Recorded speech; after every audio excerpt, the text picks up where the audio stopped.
Working committee के member, general secretary in charge, पूर्व मंत्री, हमारे बड़े भाई आदरणीय सचिन पायलट जी को, मंच पर उपस्थित 2400 गांव के जो प्रमुख लोग हैं, जो आसीन हैं, मैं सम्मानित बुजुर्गों को, सभी प्रधानों को नमस्कार करता हूं, आपको नमन करता हूं। कांग्रेस पार्टी और आम आदमी पार्टी के, मैं थोड़ी देर पहले देख रहा था कि हमारे पूर्व विधायक थे यहाँ पे, मतीन चौधरी साहब। बैठिए। सभी बुजुर्ग जो यहाँ पर सम्मानित मंच पर उपस्थित हैं, मैं इकट्ठे आप सबको प्रणाम।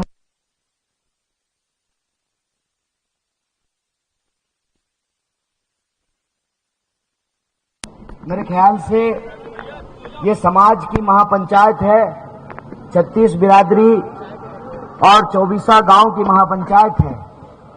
आप सब उस गांव के प्रमुख लोग हैं, आप सब समझदार लोग हैं। ये मंदिर ही 700 साल पुराना है, तो कम से कम आप सब लोग इस क्षेत्र के इतिहास से भली बाकी वाकिफ हैं। मैं कुछ ज्यादा कहने के लिए नहीं आया हूं, बस 2-3 दिल की बात आपसे साझा करना चाहता हूं।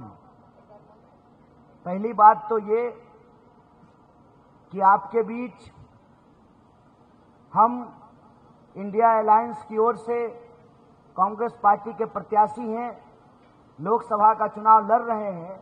ये एक राजनीतिक बात है।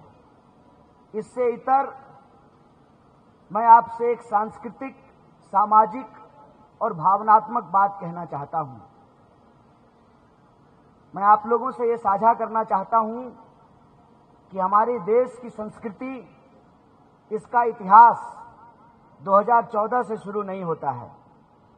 अभी हमने कहा कि यह मंदिर ही 700 साल पुराना है और यहां रहने वाले जो तमाम गांव के लोग हैं, जो 24 गांव हैं, उनकी कितनी पीढ़ियां जो है इस इलाके में रह रही है। और हमने दिल्ली के इतिहास को बनते, बिगड़ते और बदलते देखा है। जैसे यमुना जी की धारा बदलते रहती है। पुरानी तस्वीरें जब आप देखते होंगे या बुजुर्गों से आपने सुना होगा कि लाल किले की दीवार के ठीक बगल से यमुना जी गुजरती थी। और बहुत सारे जो गांव हैं, जैसे वो गामरी गांव जो है, जहां आज यमुना जी बहती हैं, वो उसके बीच में हुआ करता था। कहते हैं एक बार बड़ा जोरदार बाढ़ आई और उस बाढ़ के बाद इंदिरा जी की सरकार थी और इंदिरा जी की सरकार ने ये बांध बनवाई, जिसको आजकल पुस्ता कहते हैं। ठीक कह रहा हूं अनिल जी ने? तो आपने इस इलाके को बनते, बिगड़ते, बदलते हुए देखा है।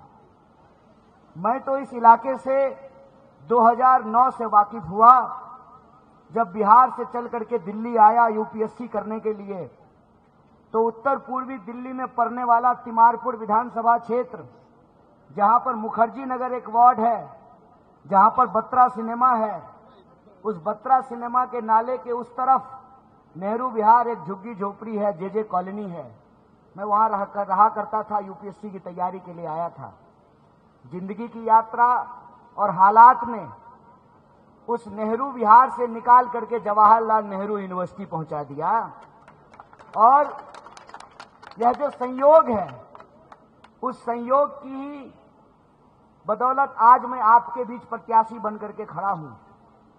तो आज जब मैं आपके बीच प्रत्याशी बनकर के खड़ा हूं, तो मैं आप सबसे ये कहना चाहता हूं, इस वक्त इंडिया अलायंस की लड़ाई किसी एक व्यक्ति को एमपी बनाने, किसी पार्टी या अलायंस की सरकार बनाने या किसी व्यक्ति को प्रधानमंत्री बनाने की लड़ाई नहीं है।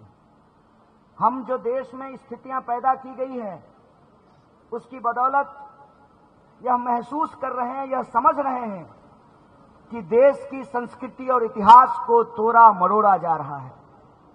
जो समाज सदियों से एकजुट होकर के रहा है, मिलजुल करके रहा है।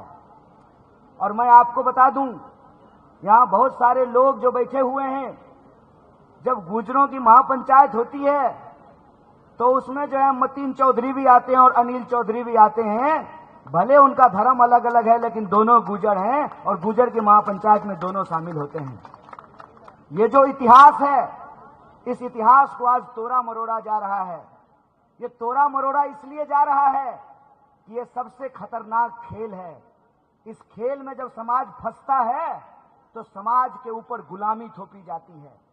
मैं आपको याद दिलाना चाहता हूं, इसी तरह की गुलामी हमारे ऊपर थोपी गई जब इस देश में अंग्रेज व्यापारी बनकर के आए थे और बोले थे जहांगीर की दरबार में जाकर के कि हम तो साहब व्यापार करने आए हैं। व्यापार करते करते पूरा देश बेच डाला, ईस्ट इंडिया कंपनी की गुलाम बना दी देश को और ब्रिटिश क्राउन का गुलाम बना दिया भारत को। उस गुलामी के खिलाफ आजादी के आंदोलन में मिलकर के लोग फिर से लड़े। मौलाना अबुल कलाम आजाद भी लड़े, महात्मा गांधी भी लड़े, सुभाष चंद्र बोस भी लड़े, चंद्रशेखर आजाद भी लड़े, शहीद आजम भगत सिंह भी लड़े और तमाम लोगों ने मिलकर के हमको आजादी दिलाई। हमने आपका नमक खाया है, आपके टैक्स के पैसे से हमने पढ़ाई करी है, हमने डॉक्टरेट की उपाधि ली है, हमने पीएचडी करी है। हम यह समझ रहे हैं कि फिर उसी तरीके से समाज को जैसे अंग्रेज लड़ाया करते थे, आज समाज को ये लड़ा रहे हैं, समाज को ये बांट रहे हैं ताकि समाज की जो संपत्ति है, जो धन दौलत है, देश के नाम पर दो चार दोस्तों की तिजोरियों में पहुंचाया जा सके। मेरा एक सीधा सवाल है, आजकल घूम घूम करके भाजपा के नेता हमारे खिलाफ झूठ बोला करते थे। जब इनकी झूठ में उत्तर पूर्वी दिल्ली की जनता नहीं आई, इनकी झूठ पर जब लोगों ने भरोसा नहीं किया, लोगों ने कहा कि कन्हैया को गाली देना बंद करो, ये बताओ कि नाली क्यों नहीं बन रहा है। जब यह सवाल पूछा जाने लगा तो उन्होंने दूसरा तरीका अपनाया। विपक्ष का गला दबाने के लिए, विपक्ष को समाप्त करने के लिए इन्होंने 3 तरीके अपनाए हैं। पहला तरीका कि ये लोगों को बदनाम करते हैं, झूठ बोलते हैं। दूसरा तरीका, ये लोगों को डराने का प्रयास करते हैं। और तीसरा तरीका, अदानी जी के पैसे से लोगों का ईमान खरीदने की कोशिश करते हैं। पहला तरीका इन्होंने अपनाया, व्हाट्सएप पे झूठा मैसेज चलाया, कहते हैं हम देश के खिलाफ हैं। वाह रे बबुआ, नया नया सरकार बनाए, 2